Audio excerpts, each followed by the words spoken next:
This episode of the Big Skip Energy Podcast is brought to you by Highland Mortgage, where your home journey starts and ends with confidence. Whether you're a first time buyer looking to refinance or ready to move into your dream home, or simply have questions about the market and want a free consultation, Highland Mortgage is here to guide you every step of the way. With personalized mortgage solutions tailored to fit your unique needs, their team of experts make sure you're informed, supported, and empowered in every decision. And here's the best part: Highland Mortgage isn't just about numbers and paperwork, it's about making the process simple, stress free, and even exciting. If you're ready to take that next step, visit highlandmtg.com today and start your journey to home sweet home. Do you want to be successful? Do you want to grow your business? Do you want to dominate the day? Then you're gonna need Big Skip Energy. How you doing, man? I'm doing amazing, man. Thanks for having me. I'm glad to be here. Finally connect with you like this. I know, it's my pleasure. I know that we've been talking about it for a while. I'm glad to finally get you on here now. Yeah. Brian and I have the pleasure of working with each other. Well, at least it's my pleasure anyway. I can't. It's mine too. It's mine too. Yeah. But Brian, for those listeners out there that aren't familiar with you, tell them a little bit about who you are, what you're all about. Yeah. So, like Skip said, we work together. I'm at the Highland Mortgage part, and Skip is at 5x5 funding. So, I work on the retail arm with our sales leaders across the country, just serving and assisting loan officers and branch managers to help them grow their business to whatever capacity they want to. I've been in the mortgage business since April 2007. Pause. Because now somebody's like, what? Why is Skip having this guy on the podcast? He's an idiot getting into the business in 2007. But here's what I'll say, man. Like, what's that? Or possibly a genius. Or possibly a genius. And here's what I'll say. You learn to do some things in difficult and challenging times, right? 100%. And, for me, I was like never part of that, blow on this mirror and you get a loan generation. And so, I look back on it, although it was a very difficult season, I don't know that I would have wanted to come into the business any other way. Yeah. And, the joke I make a lot of times is, listen, I spent every dime I had ever saved on some of my dad's to be standing here, but I think it was a worthwhile investment for both of us. So, here we are. And so other than that, too, one of the things I'm proud of, man, is I've got an opportunity here this year to serve as the education chair for the Mortgage Bankers Association of Florida. I share that responsibility with an awesome partner named Beth Larson with S&MI. Yeah. Yes, with S&MI. And man, we're just really excited to be serving the loan officers here at the Mortgage Bankers Association in Florida as well. Yeah, it's a really good group down there. Yeah, y'all got a lot of really solid professionals and do a lot of good work. So that's really cool. So, Brian, I wanted to have you on today, talk to you a little bit about something because kind of like we said before I hit the record button, y'all are facing down the barrel of another hurricane. Pretty rough one. And of course, you just had Helene come through there, and we're getting them back to back. And obviously, the gravity is not the same, but it's analogous, in my opinion, to the mortgage business the last 2.5 years. It's like one thing happens, you start to get some momentum, then something else keeps you down where you are. How do you mentally, prepare yourself to, how do you become proactive in your business, maintain that type of mindset when things kind of just keep either happening or disappointments continue? Hell, let's look at Friday. We had high hopes for the economic report. That sucked. So, it's just like one thing after another, but you know what? We keep powering through, but what are some keys to maintaining that mindset? Yeah. So one of the things I'll say is, when I heard somebody say once, and I'm not going to be able to get this quote right, but when opportunity knocks, it's too late to learn. Mhm. And, I think we're in a season right now where I feel like this market has shifted and pivoted more in the last 4 years than I remember it doing in the 13 years before that. And so, there used to be a day where, like, as loan officers or really anybody in this business, regardless of your role, you kind of set your business plan and you forgot it, right? Like this is going to work all year. Yep. And really in a season right now where I don't believe that's true. And here, like for us here in Florida and a lot of other parts of the Southeast United States, we're dealing with another shift or another pivot in our business because of the storm, and It's just like I was talking to a group of loan officers here in the Tampa, Florida area where I live this morning. And, one of the things they were saying is like, man, this is a busted week. Mm. Like, we're spending today and a lot of Tuesday kind of getting ready for the storm, and we'll have the effects of that storm on Wednesday and Thursday. And, depending on how that happens, like Friday and the weekend is probably cleanup day. Like we just lost a whole week. And, so how do you make market adjustments or shifts in that? Then I think, the other challenge that we see right now is, man, it's really kind of hard when people's lives are devastated because their homes are destroyed or some things like that. It's hard to really think about business in a season like that. And so, Mhm. a couple of things that we're really talking about, and I'm really encouraging folks to do is first, the number one thing I think should be doing right now is just doing check-in calls, Yeah. right? And those check-in calls that's with your past client database, that's with your referral partners. And a check-in call is real simple. Dude, Skip, how'd you guys fare? Mhm. How's your family? Is there anything that you need? Yep. Maybe this week, I know everybody's kind of busy getting prepped up, but maybe it's, hey, is there anything that you need help with to get prepared? Hey, I want to check in with you and your family. Are you guys evacuating? What's going on? Right. All of those check-in calls basically say to me, hey, listen, this is somebody I care about. This is somebody I have a relationship with.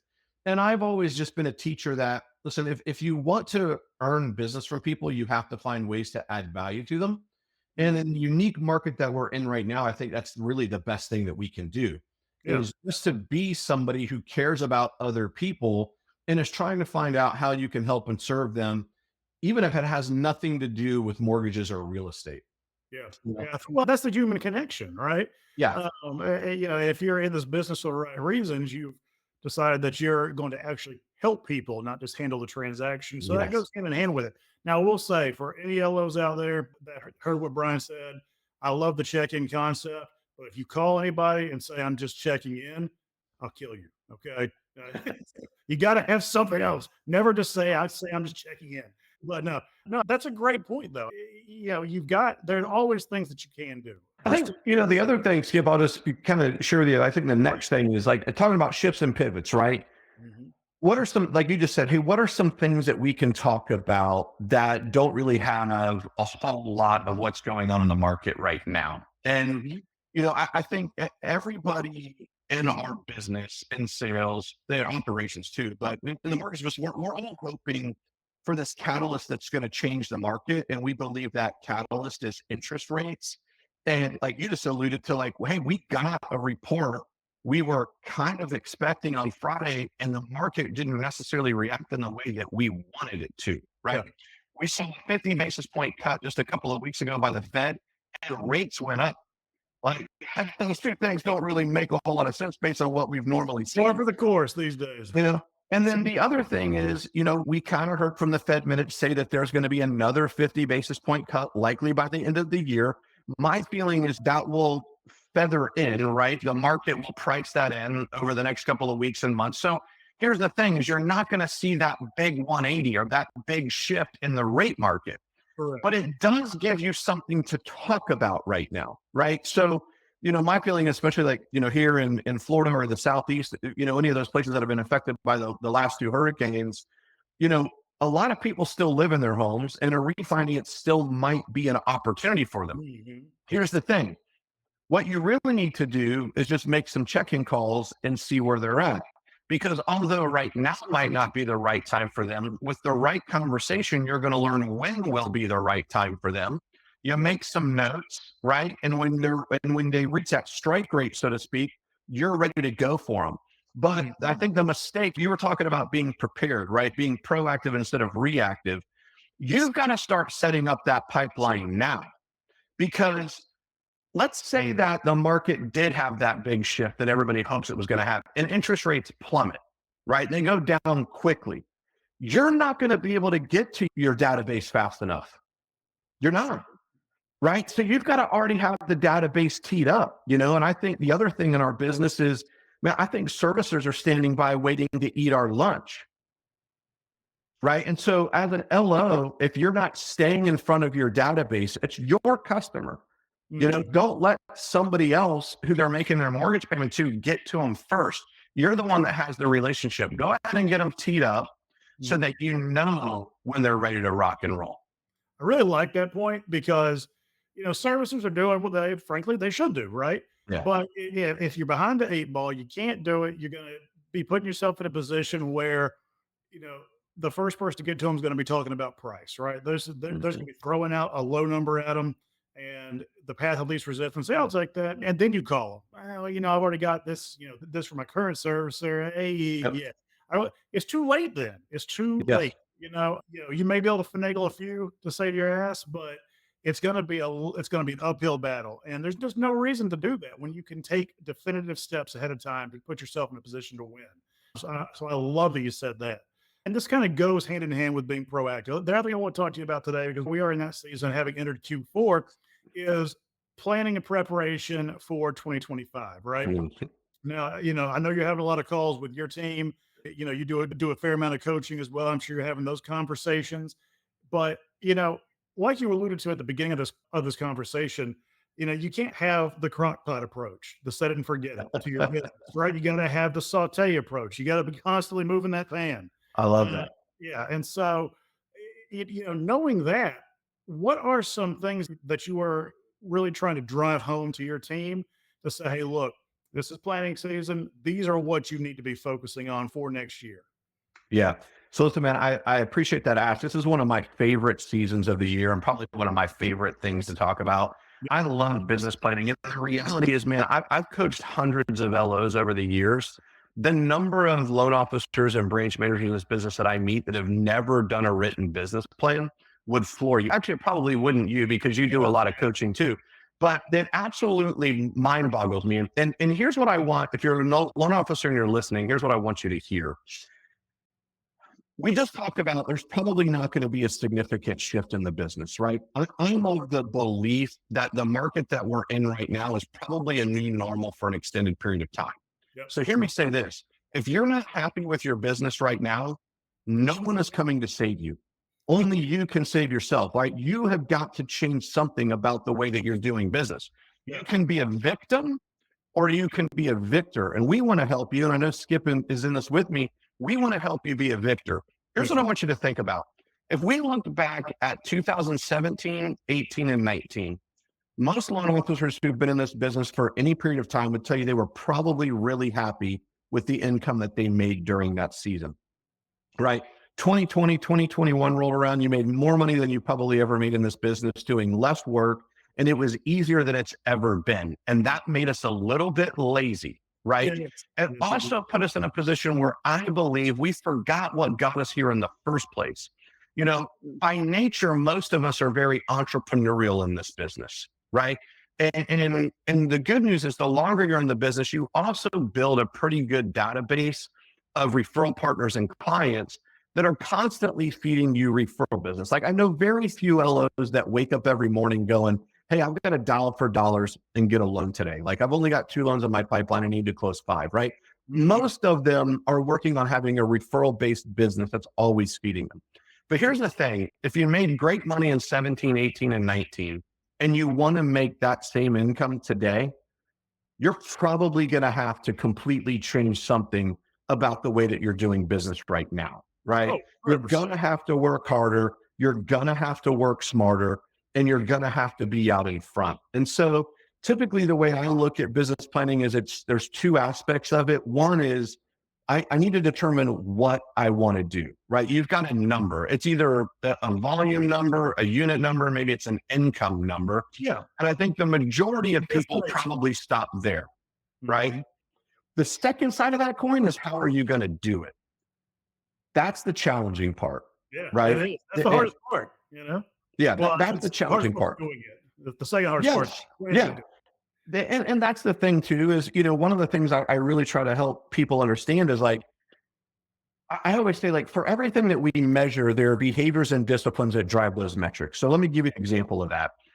Let's say the earliest indicator of future success we have in our business today is pre-approvals, right? If I do a pre-approval today and they're approved, it takes them about 30 days maybe to find a home and another 3 weeks to 4 weeks to actually get the financing approved for that loan.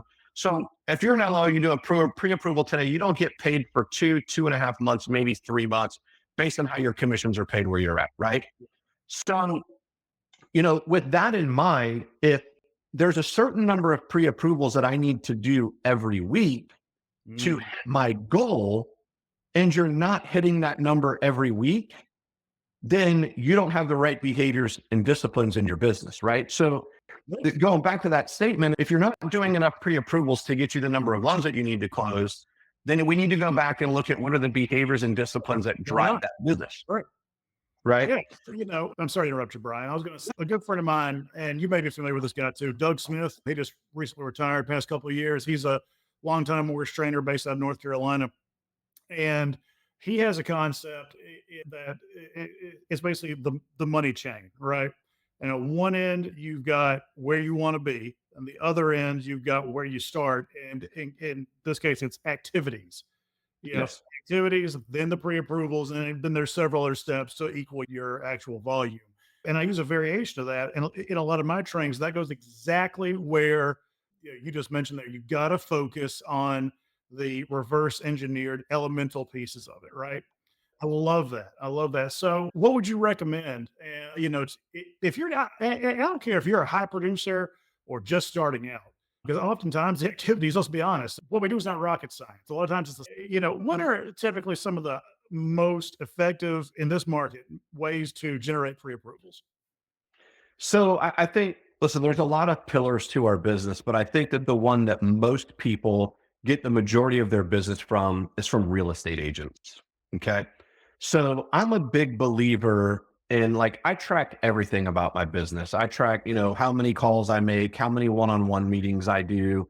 I have a number of metrics that I track in my specific business. And my numbers are probably different than a loan officer's numbers, right? That's neither here nor there. But if I'm a loan officer, if there's any metric that I'm tracking right now in my business, to me, it should be how many new real estate agents do you meet a week? Okay. Now, I did a good friend of mine, you probably know him, Steve Richmond. He did a presentation. Still a couple of times. Yeah, dude, I love Steve. He's a great guy, a real good friend, and just a iron sharpens iron type of guy. But he was working on a presentation a while back, and he asked me for some feedback on it. And one of the things we were talking about is, what are some things that a loan officer should be measuring in their business right now? And we talked about, I would be measuring how many new agents that you're meeting a week. And what I gave him as kind of proof of that was this: we took a look at some top producers in various markets throughout the country. And one of the things that I uncovered was, and I'm just going to use some round numbers. Let's say a top producer closed 100 purchase units over the course of the last 12 months. Of those 100, they did business with 85 different agents. Hear that for a second. That's not surprising. No, 85% of the purchase money transactions that they closed in the last 12 months were from agents that only sent them one deal, right? And I think the mistake that we make a lot of times as LOs is we're going after that big whale of an agent that we can do a loan with every month. And I'm not discouraging you from doing that. No. But the reality is that if you're going to do a lot of loans, you have to know a lot of people, right? And then so the next step of that is, like, if I'm going to measure how many new agents am I meeting a week, the next question is, where do I go meet them, right? So go back to what I said. For everything that we measure, there are behaviors and disciplines that drive those metrics. If I'm measuring how many new agents, the behavior and discipline is, where do I meet them at, right? And so that's how you just kind of talked about, how do I back into that formula a little bit, right? And the reality is there's a ton of places that you could go and meet real estate agents. But again, I think we talk along the theme of, you said, let's talk about being proactive today. Here's the other thing I think happens. Today's Monday, right? My guess is a lot of loan officers woke up this morning not only not knowing what they're doing today, they probably don't know what they're doing tomorrow either, right? And that's the wing it mentality, right? I'm just going to wing it, right? And so what I want to encourage you to do is, if you need to be putting yourself in a position where you're meeting new referral sources, you need to be looking ahead on your calendar at when those events are. Go ahead and get that time blocked off so that you know, hey, this morning when I wake up, I know I have to be at XYZ at noon because it's a real estate agent event that I'm going to, right? And that way you don't miss it. Yeah. I think that's, I love that. I think that's spot on. So I'm gonna push a little further on this. All right. Let's say that you are a brand new LO. Okay. Man, or just for shits and giggles, let's say 6 months in the business, or even a year, right? Those are the people that have the hardest time coming up with that reverse engineering metric because there's not enough substance there yet to really have a Sure. track record of success or frankly or failure to know. So if you have somebody that says, that has the right mindset, they're getting after it, they're trying to focus on the right things, they're looking to design that metric. What do you typically tell them? Say, hey, look, obviously you got to pick something and see, but what types of methodologies do you usually coach people on to say, hey, this is how you can kind of come up with a number? Of course, that number will obviously have to be refined and changed. Sure. Are you talking about the amount of new people that they meet or the amount of Yeah, events that yeah, they yeah, take? yeah. I mean, Okay. say, hey, look, I don't have enough volume to say that I can reverse it back and say, hey, Yeah. all the way back to pre-approvals. How do I, obviously I'll start measuring it today, but how do I know where to set that to make the goal that I want to make, right? All right, Matt, that's a great question. So the first thing is let's just start with meeting a couple. Mhm. Okay. And so let's think about this for a minute. In my market where I live, and I live in Tampa, there are multiple like broker opens type pitch sessions throughout the week. Okay. Mhm. So if I like when I was originating on where I live, it was Tuesdays from 10:30 to noon. Yep. Right. So from 10:30 to noon on Tuesday, I could go out and do broker opens and meet 2 to 3 new agents I've never met before. Mhm. Okay. So I was a proponent that I wasn't going to market to you unless I had met you face to face. Right. Mhm. Going to closings is another one, but also on Saturdays or Sundays, you can go out and do some open houses too. So let's just leave it at broker opens and open houses. There's Yeah. no reason that you can't add 5 new agents to your database a week, right? In a month's time, that's 20, right? In a year's time, that's over 200 agents Yep. that That you and we're personally talking about talk to. we're talking about a few hours in the middle of a week and maybe a few hours on the weekend. Now, Brian, like I got into this business because I wanted flexibility to my schedule and all. Okay, great. So you don't want to work on Saturday or Sunday. I get that, right? Maybe you find some other things to do. But here's the flip side of that too. This is what I tell LOs. Let's say you do want to go out and do open houses on Saturday and Sunday. There's nothing wrong with taking another day off during the week. Take off Exactly. a Thursday. Hey, Yeah. take off early on Friday and go play some golf.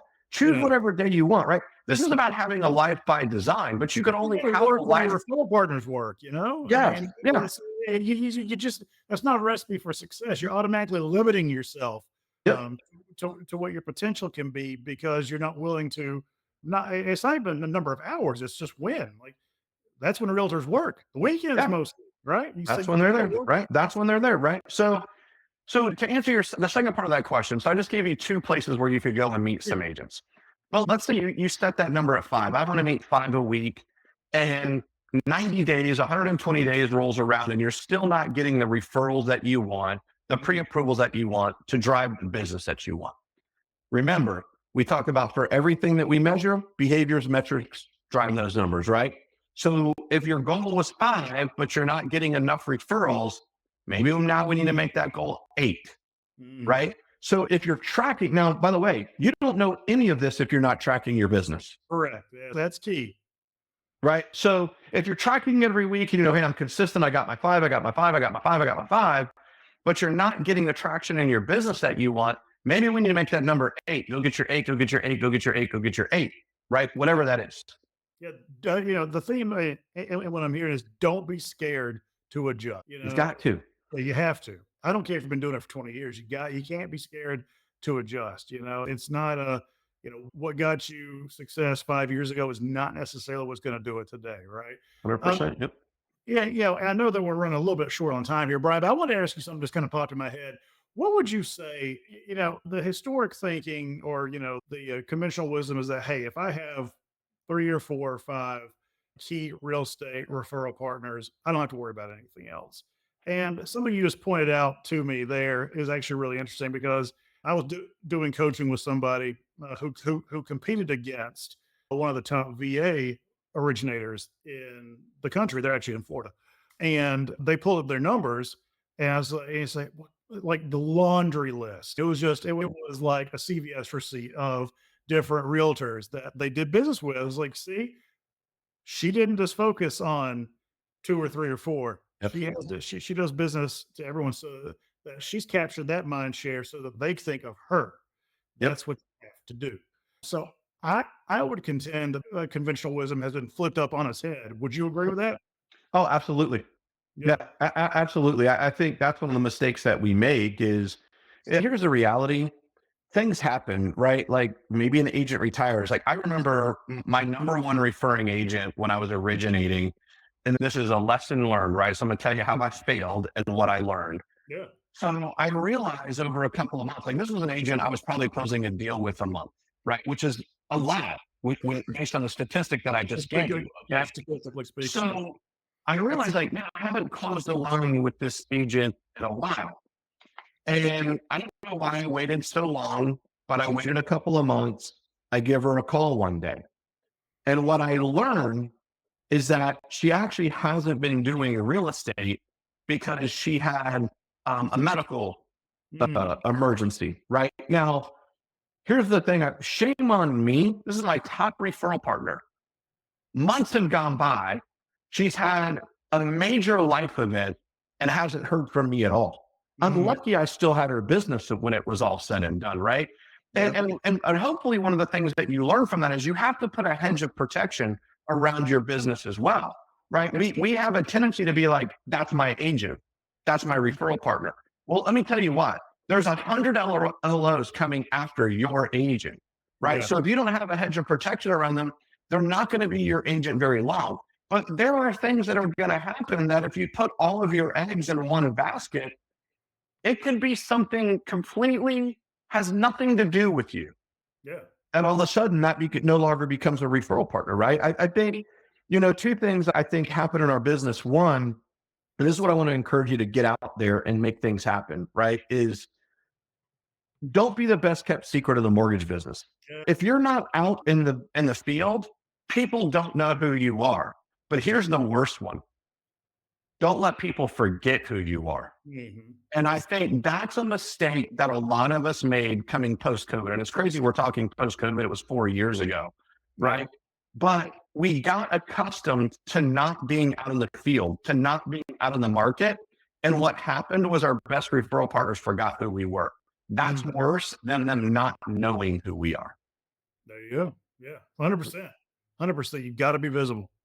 That's Yep. how you capture that mind share, right? You Yeah. got to be out there. So, well, Brian, I appreciate you coming on, man.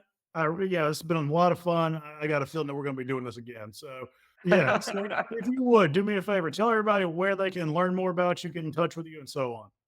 Man, so you can pretty much find me on any social media platform you can find. I'm on Facebook, I'm on Instagram, I'm on LinkedIn. You just got to search for Bryan Lovell. Also on YouTube. So I do a leadership and sales tip every single Thursday at 11 o'clock in 3 minutes or less. Hmm. Like you got 3 minutes or less, right? So find me on YouTube, subscribe to my channel there, and you can get my content every single week.